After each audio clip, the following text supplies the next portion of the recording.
This week on Jerusalem Dateline, Donald Trump takes the stage as America's new leader. How will his administration treat the nation of Israel? Some say the change from President Obama will be like night and day. I think it will be dramatic and it'll be immediate. Plus, we take the pulse of Israelis on the street and what they think of America's new president. And a recent discovery that shows Israel's ancient connection to the land. This week on Jerusalem Dateline. Hello and welcome to this edition of Jerusalem Dateline. I'm Chris Mitchell. The inauguration of President Trump marks what many hope will be the start of better relations between the U.S. and Israel. For 8 years, President Obama often took a hard line against Prime Minister Benjamin Netanyahu and his policies. Now it looks like we're about to see a big change. When Donald Trump stunned the world on Election Day, some knew it also signaled a transformation in the U.S.-Israeli relationship.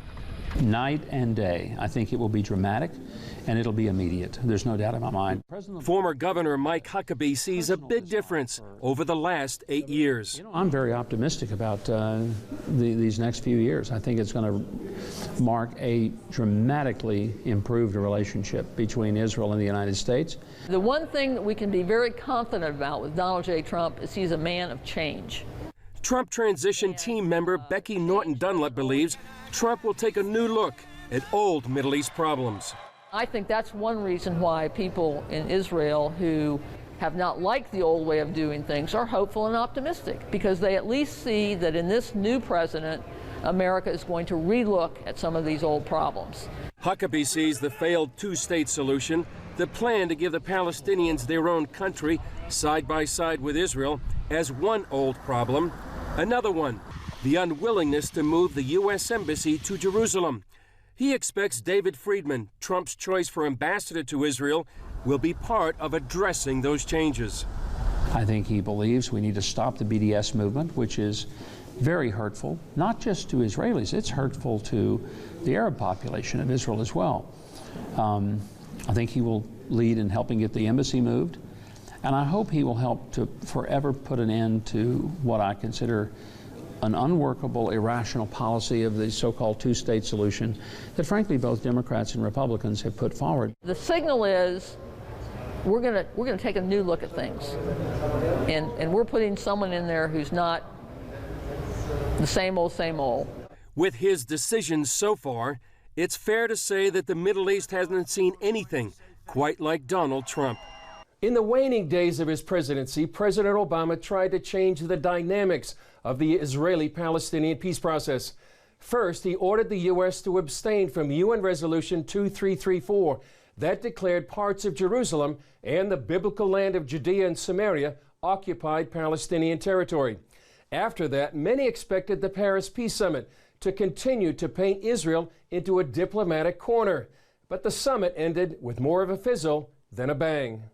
More than 70 countries sent representatives to the Paris Peace Summit, including more than 30 foreign ministers. But the final resolution said nothing new. Our first goal is to say, with strength, that a two-state solution is the only possible one. It is the only one that provides an answer to the legitimate aspirations and rights of both parties. But Israeli Prime Minister Benjamin Netanyahu said the conference would only drive peace further away. It creates a bigger gap regarding peace because it hardens the Palestinian stance and distances direct negotiations without preconditions. Israel was concerned the summit would become a springboard for another anti-Israel resolution at the UN. The U.S. abstained, allowing anti-settlement resolution 2334 to pass just before Christmas. But Secretary of State John Kerry called Netanyahu to assure him that wouldn't be the case. CBN senior editor John Waggy said Kerry's statement is a reflection of a major transition. I think this could be a real pivot point as far as world diplomacy goes, because the incoming Trump administration has signaled that they aren't prepared to do business as usual. And business as usual for the past 40 years essentially has been Israel needs to make painful sacrifices in order to bring peace with the Palestinians. Now Israel is waiting to see how the Trump presidency will change the Middle East. Well, joining me to talk more about the incoming Trump administration and the impact on Israel is CBN News senior editor John Waggy and CBN News Middle East correspondent Julie Stahl. Julie, John, thanks for joining us here on Jerusalem Dateline. John, tell us about, you talked about a historical pivot point in this story we just aired.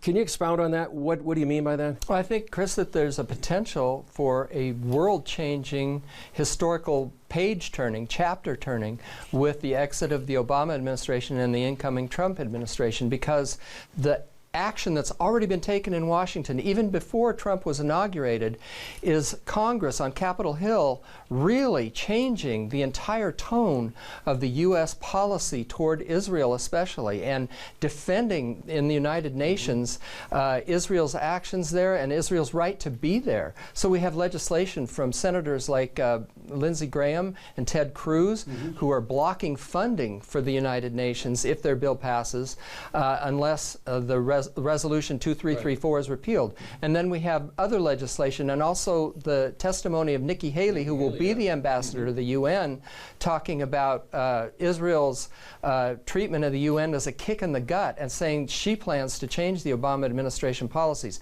So that's a big change in foreign policy for the entire world, not just the United States. Right, and you had mentioned earlier that before we went on camera, maybe similar to what happened in 1981 when Reagan took over from Jimmy Carter. There is that possibility. The tone is going to change dramatically. Now, one thing Reagan didn't have when he took over from Carter was all the protesters that planned to protest Trump's inauguration and the time right after that. With Reagan, there was still a civility in the country that we don't see right now. So there is that change.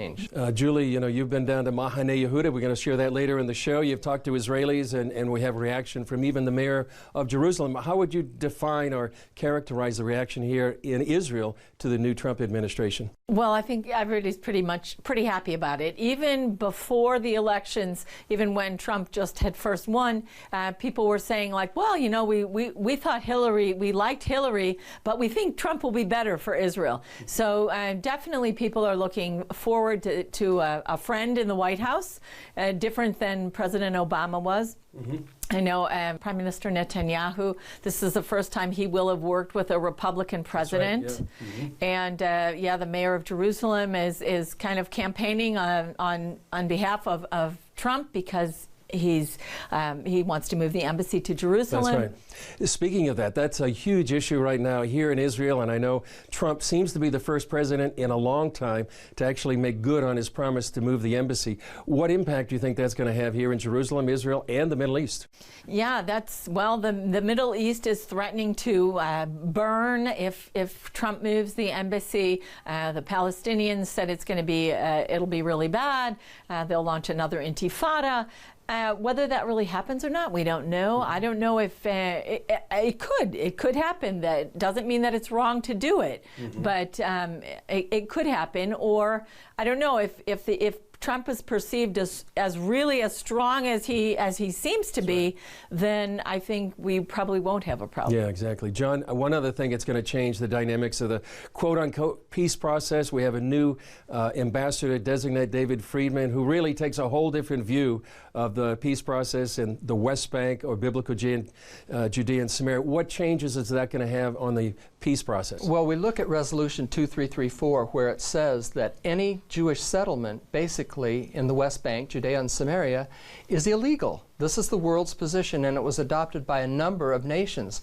The United States, under Trump, and Ambassador Friedman comes in and basically says, this is disputed territory, not occupied. That's a sea change from what we've seen before.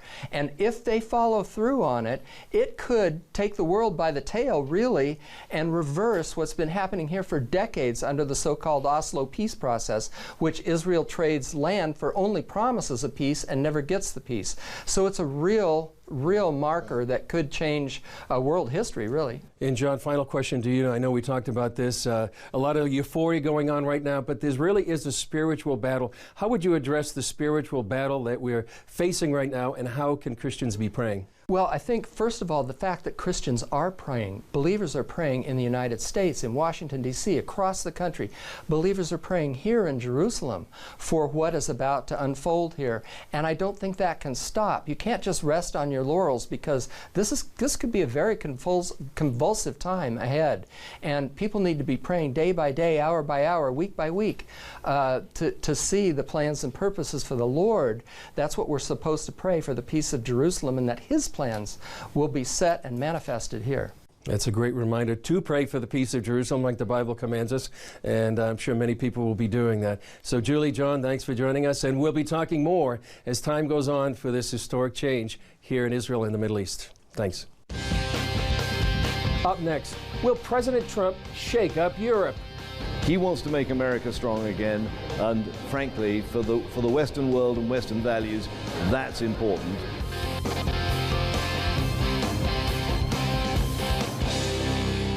Conservatives in Europe hope a Trump administration might lead to stronger security policies and help shake up the establishment there. Here's CBN's correspondent Julie Stahl with that story. The record number of refugees in Europe, combined with terror attacks like those in Belgium and Germany, makes some conservatives long for change. The kind of change President Donald Trump promises to bring the U.S. Media on both sides of the Atlantic, however, are pushing back on that notion. First of all, the Belgian press has been terrible vis-à-vis Trump's movement before the election, after the election. Several European politicians attending the recent Jerusalem Leaders Summit told CBN News they look forward to America under Trump. Michael Modrikamen says while most Belgians don't understand politics in the U.S. or Trump's whole story, many are drawn to him all the same. When you listen to people and people in the street, they say, we need also a Donald Trump in Belgium. That's very funny. So they don't know exactly, and they hear only bad news, but they say, okay, we need somebody that is shaking the system. You know, it's exactly what we're willing to do, you know, shaking the system. Last year, Modrikamen praised Trump in a video filmed only 11 days before ISIS suicide attacks in Brussels that killed more than 30 people.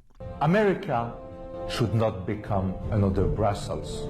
It was once a vibrant, entrepreneurial, joyful, peaceful city. That was before. Brussels is becoming a third world city.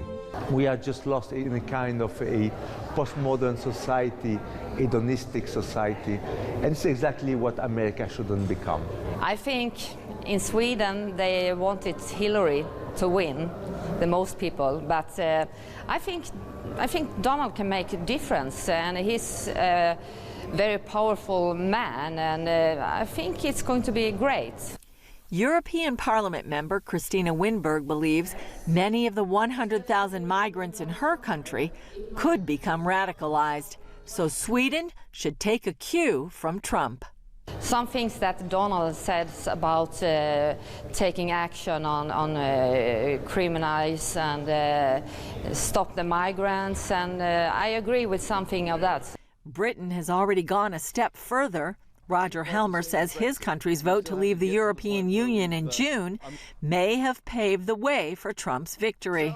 I think there was a very real impact, and given that Donald Trump's victory, while it was wonderful, was by a pretty narrow margin, I really think that the inspiration of Brexit, of the people saying we've had enough of this and we're going to do something different, I think that could have tipped it. Helmer said Trump has received what he calls negative ratings in Europe. Frankly, if you go back through some of the comments he made through the campaign, well, you can understand why the bleeding heart liberals would be pretty upset. But I think in terms of what he's really going to do, he's a man of the right sort of values for America and for the world. He says Trump's goals are good for Western civilization. He wants to make America strong again, and frankly, for the Western world and Western values, that's important. Coming up, what Israelis are saying about President Trump. I don't think we can believe anything he says up until now because he's not good on his word, so we'll see. And of course he's going to be good Israel. He likes Israel. He's good to the Jewish people. After 8 years of rough relations between President Obama and Israel, many Israelis see change on the horizon with this new administration. We asked Israelis in Jerusalem's Mahane Yehuda market how they think President Trump will be for Israel. What do you think of Donald Trump, and do you think he'll be good for Israel?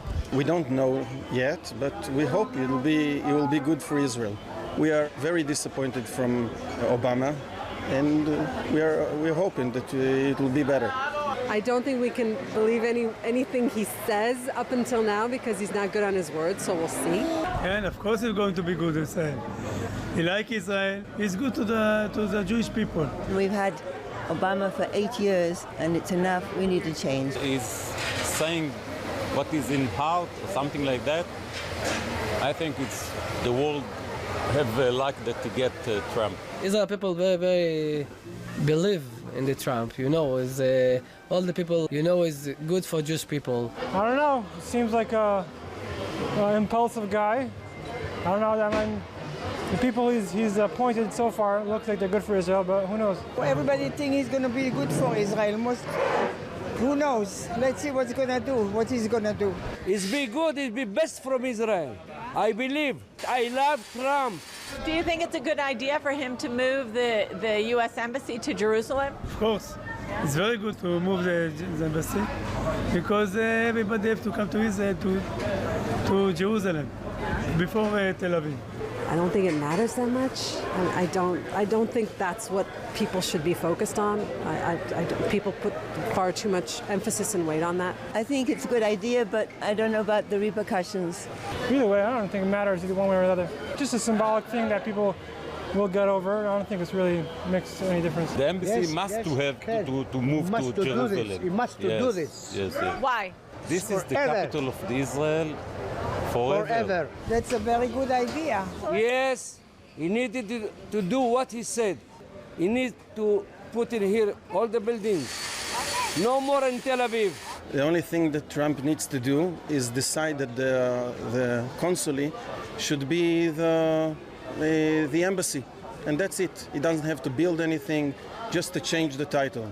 What do you think about the two-state solution? Do you think it's going to work?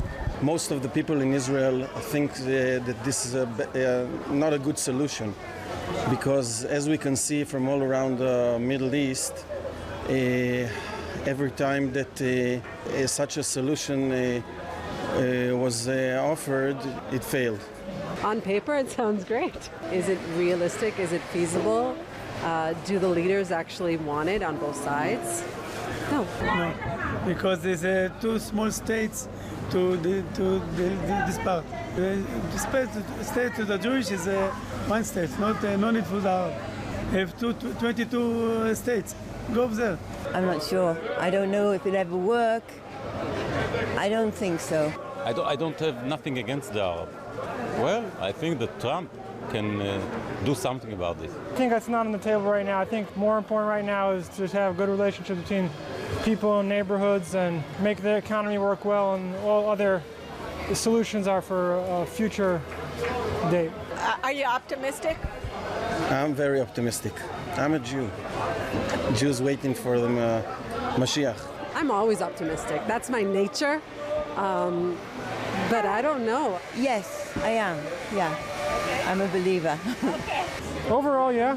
What right do the Jewish people have to the land? Of course, the very simple answer is the Bible. It's from the Bible. We have the right to be here. We conquered it in 1967, as it was ours. Up next, a significant archaeological discovery that lines up with the Bible. And I'm amazed to see repeatedly that archaeological evidence goes so beautifully along with the biblical story. The Hebrew University recently announced one of the most significant archaeological finds in years. It's a find that affirms the biblical record and the life of one of Israel's most famous kings. It's small, only 1 centimeter wide, but it's already made a big impact. It's called a bulla, an ancient seal. What makes this so significant is the name on the seal. We discovered the seal impression imprinted by King Hezekiah himself, saying very clearly in ancient Hebrew, Lechizkiyahu, Achaz, Melech Yehuda, belongs to Hezekiah, son of Achaz, king of Judea.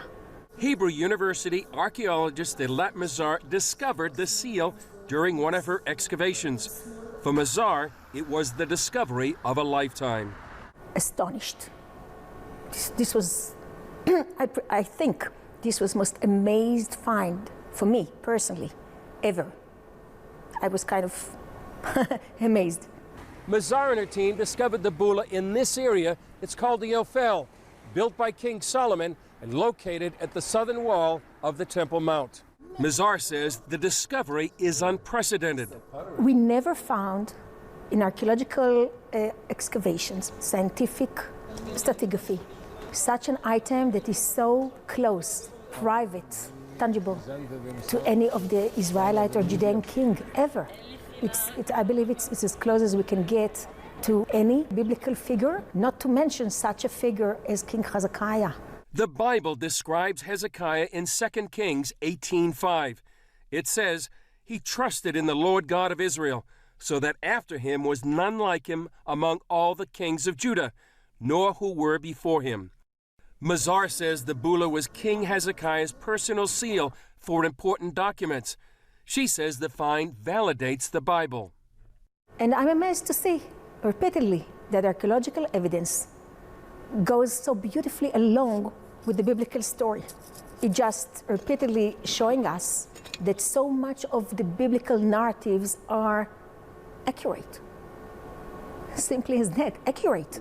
The find also connects the Jewish people to ancient Israel. We're talking about, 2,800 years, just as the Bible says. We're talking about the kingdom of Judah and Jerusalem, the capital of Israel. We're talking about the history of Jerusalem in such a tangible, independent way. The discovery of King Hezekiah's seal is just one of many discoveries that shows Israel's connection to the land. Well, that's all for this edition. Thanks for joining us. Remember, you can follow us on Facebook, Twitter, and Instagram. I'm Chris Mitchell. We'll see you next time on Jerusalem Dateline.